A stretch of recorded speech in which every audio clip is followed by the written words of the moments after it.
Hey folks, good morning. Today we are going to do the chain tension because, well, it's way overdue. I'm not going to show you how bad it is because it's bad. Just needed some tools, didn't have them, got them, and it has been either work or shitty weather since. So, sorry, I'm looking at cute doggy. Little blue heeler over there. Anyway, let's get to it. Let's talk about what we're using for tools first. You need a 3/8 torque wrench or a 1/2 inch, depends on what size sockets you've got. Regular 3/8 or, again, 1/2 inch. If you have an adapter, you could probably get away with a 1/4 inch for one of them. I've got two 3/8. One's a little short for this task. We'll see how it goes. I'm a pretty strong big guy, but I'm not gigantic. And I gotta admit, both my wrists are not too happy with me, not motorcycle related. But obviously riding the motorcycle doesn't help. But my torque wrench is pretty long. We'll see how it goes. Hopefully not being used. 12 millimeter.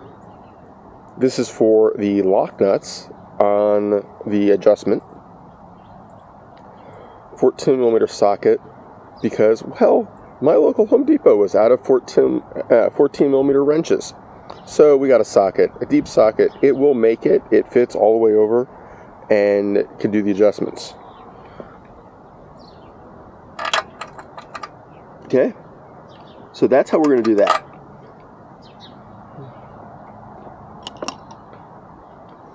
Then these guys, this particular one is the 19.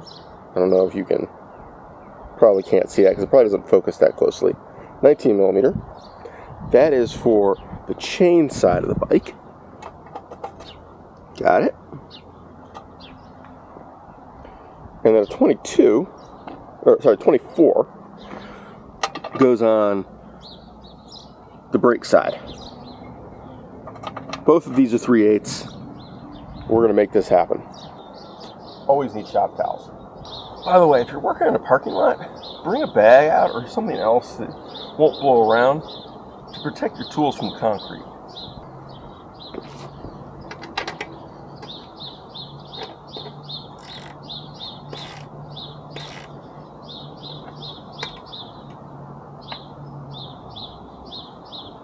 Alright.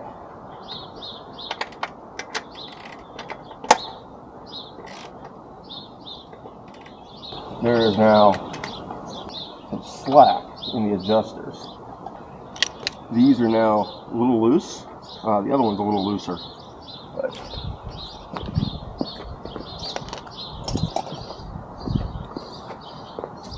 12 millimeter.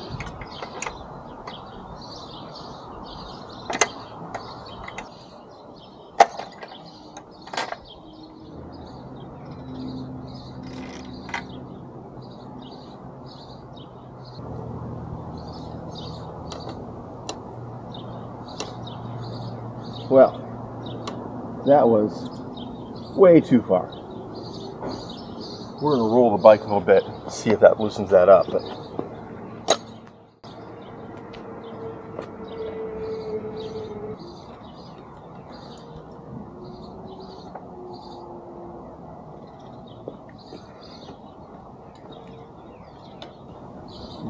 way too tight.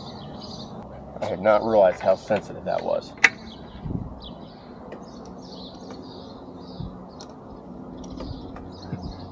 Now that's too far the other direction.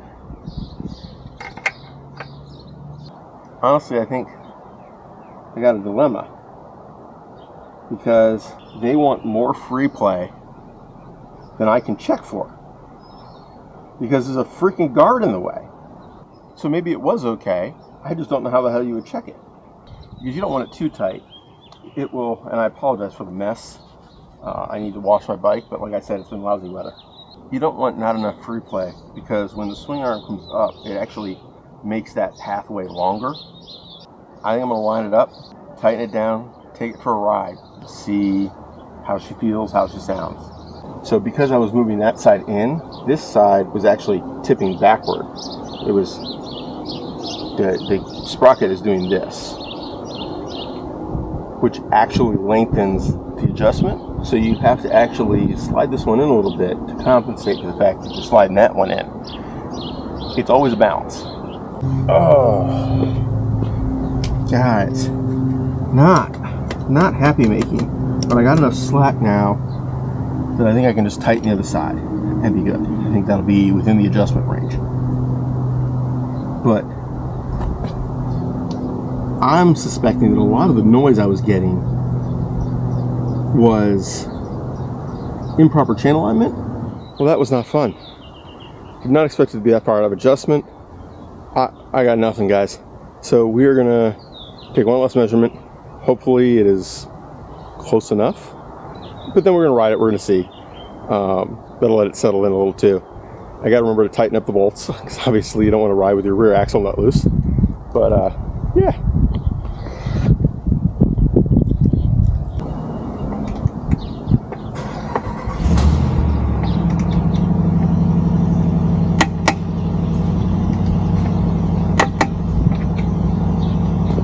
I am tired. I am now overdressed because it got warm out. It is decent. The indicators on the actual adjusters, I am definitely not in line, right? I am significantly more out on the chain side of the bike. And I don't know, cruising around here in first gear, sitting, clutching, sitting here clutching, as I roll to listen to the chain, it sounds okay. I don't hear any, weird noises. And it feels smooth. It looks like it's running down pretty much the center of the chain. I mean, it's never going to be exactly in the center of the chain. That's just, I may swing through Alamo Cycleplex and see if they can check it. Because this isn't a long task for a professional. I have taken, 40 minutes to do something that the professional can probably do in 10. So we will see. It makes me a little nervous not knowing if it's right. But on the other hand, it can't be so far off that it's catastrophic. And if it is, I will know very quickly when I get out on the road and I get up to any kind of speed and it just doesn't feel right. So it is what it is. The beauty of this is that I have today off. So I'm going to go run some errands and, get up to 40, 50 miles an hour maybe and does it feel right? Without being on my commute to work at 75 miles an hour and kind of stuck where I have to keep going to work even if I get off the highway and go 50, and I can't turn around. It ran okay at low speed. The wheel looks like it's in line. So we are headed up to wash the bike because it is filthy. But got up, got breakfast, got the chain done. And now we are going to run out and do some errands. Gotta get gas too. Look at that. I put ethanol-free fuel in. I don't think I got as good mileage. I gotta be honest. I don't think I did. She sounds good. Feels good. I'm getting less lash. Which was one of my pet peeves, is that there was a lot of chain lash before. And I think that it was too friggin' loose.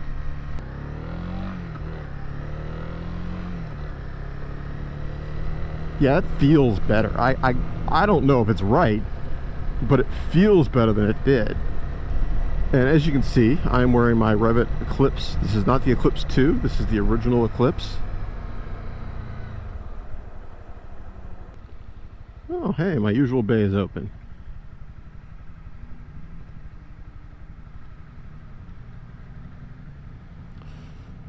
So,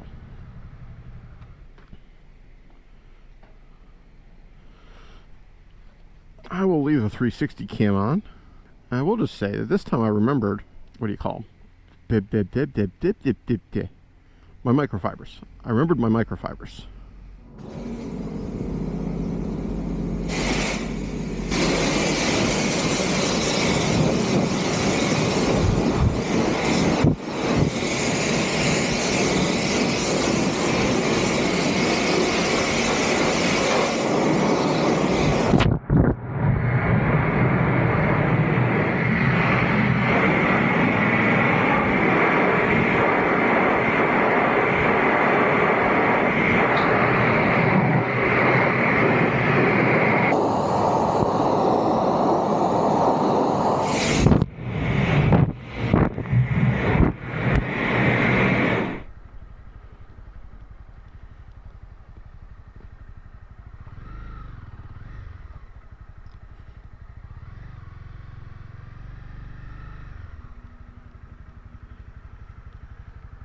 So we're going to try the ethanol free again, because then we're going to really know that most of the tank is ethanol free, as opposed to it being a pretty significant mixture.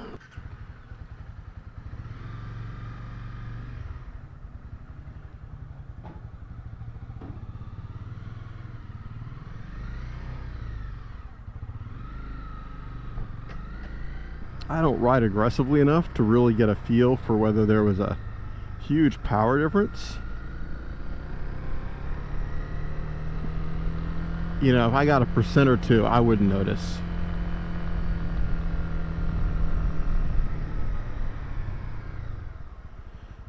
I just wouldn't.